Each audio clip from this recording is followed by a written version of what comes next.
Welcome, ladies and gentlemen, to episode number 5 of the Digital Lounge channel, otherwise known as the DLC Online. My name is Andrew Nickel. I'm Tony Baraka. Thanks for tuning in on YouTube, all 5 of you. Okay, what can I say?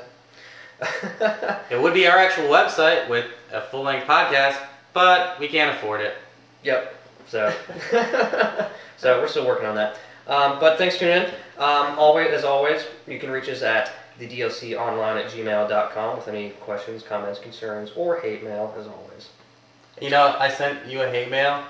I didn't get it. I don't check the email account. I was just going to say you never responded. No, I've been used to no one sending anything, so I figured, check it like once a month, maybe.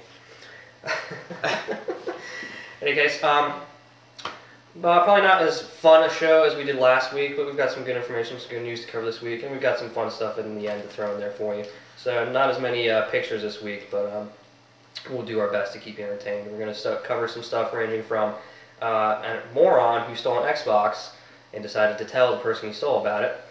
We're going to cover Guitar Hero for DS, a recent lawsuit brought on by Gibson Guitars, a Lenovo laptop, the Kindle, and plenty of other stuff.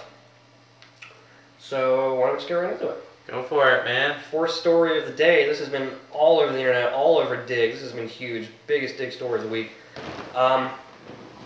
Xbox thief, moron, caught. Pretty much the gist of this is a guy's house was broken into. His TV was stolen. His Xbox was stolen. The only thing they left behind was his dog, thankfully. Who cares? I bet the guy wanted him to take his dog. Well, he said he was glad that they didn't touch it or hurt it. He was lying. Yeah, well. In any case, he got a bunch of his stuff stolen. One of the other items was a MacBook Pro. He called the police, filed a investigation with what's the word I'm looking for? Police report? Police report. He knew that he wasn't going to get much support from the police, so he decided to start his own investigation. He called up some of the local pawn stores in his area and said, hey, can you be on the lookout for MacBook Pro or any of these other items that were stolen? Turns out a kid came in to pawn off a MacBook Pro, and the guy running the pawn shop gave him security pictures from the camera.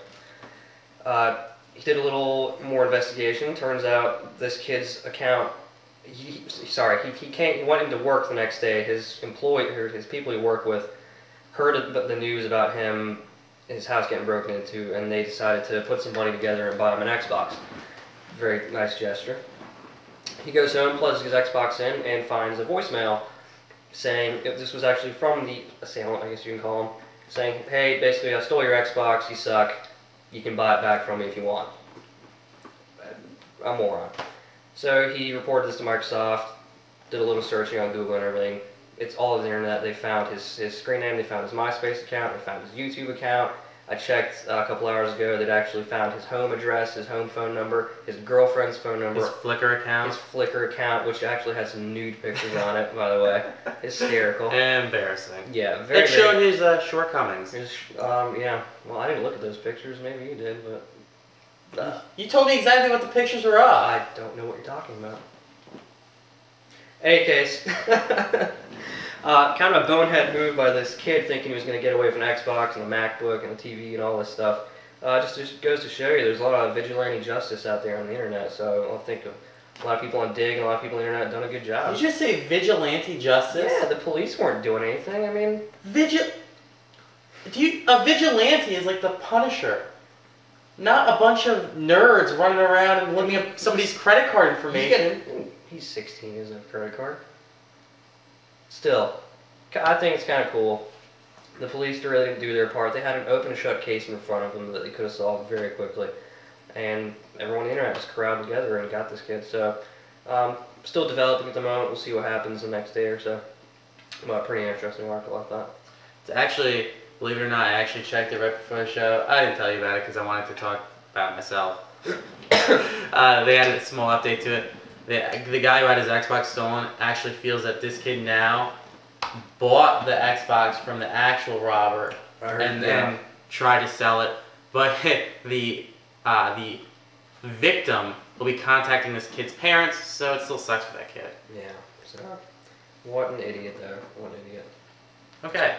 Before we move on to our next story, I'd actually like to make a shout out. As you can tell by last week's episode, in episode 4, where we kind of gave a spotlight to our first sponsor, the Girl Scout Cookies, with their thanks a lot. This week's episode is brought to you by moviesbythor.com, because let's face it, some movies suck.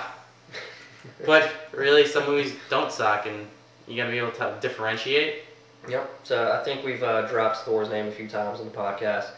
Thor's a real good friend of ours. He actually works at a local movie theater, so he spends a lot of his days watching movies, and he kindly lets us watch those movies with him some days.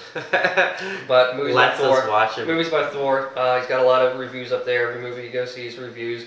It's very personal opinion of the movie. It doesn't try to sugarcoat it at all. Hey man, okay, realistically, it's a sponsor for the show. You don't have to go blow him after the show. I mean, you don't have to lie about the website. He reviews movies. He calls it as it is. He's got a few spelling problems, but don't tell him I said that. I mean, as of November, he had 300 total reviews on the website, so he's going up to 400. It's been around for a while, and he gets a decent amount of traffic. But who knows? I mean, as with all film critics, it's his opinion. You might disagree, you might agree. Leave him a comment. He's open to hate mail, but he hunts people down. Mm-hmm. We're really laid back. He's not. Yeah. I mean, his name is Thor. You wouldn't want to make him angry. I mean, he does have a life-size replica of Moljanar. Did I pronounce that right? I know who Moljanar is. Oh, you're an idiot. Moving on to the actual story. On the Nintendo DS coming out is an iteration of Guitar Hero.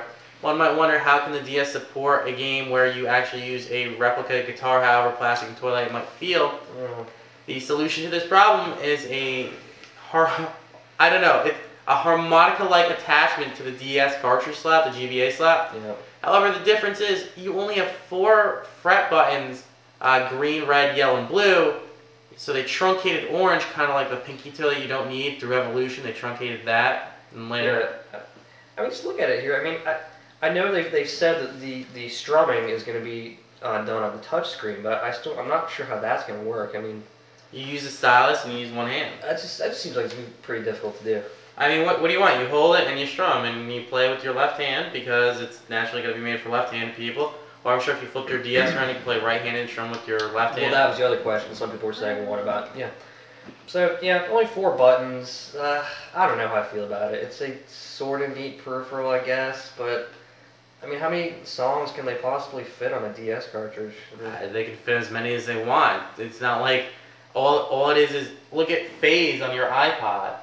It can procedurally generate notes for any song on the iPod. It has no limit.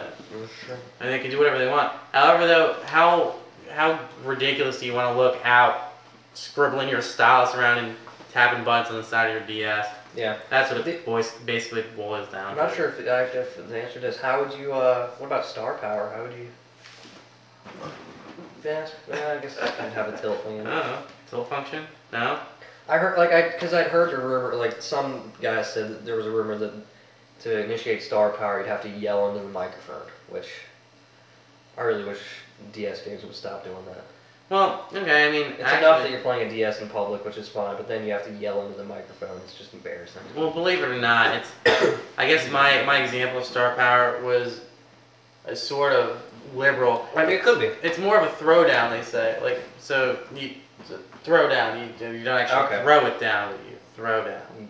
Waggle it, jiggle it. Yeah, well, you're good at waggling it. Damn. He's not good. So, that's that. It's yet to be seen. It's probably going to be a big seller. The DS I'm sure it will. Very popular. They got a release date for that yet? Give me a hot second. I know it was an exclusive release by IGN on the preview, but for our sake, we just don't happen to have a release date at this time. It will be coming out this year, though. I can guarantee you that. Very cool.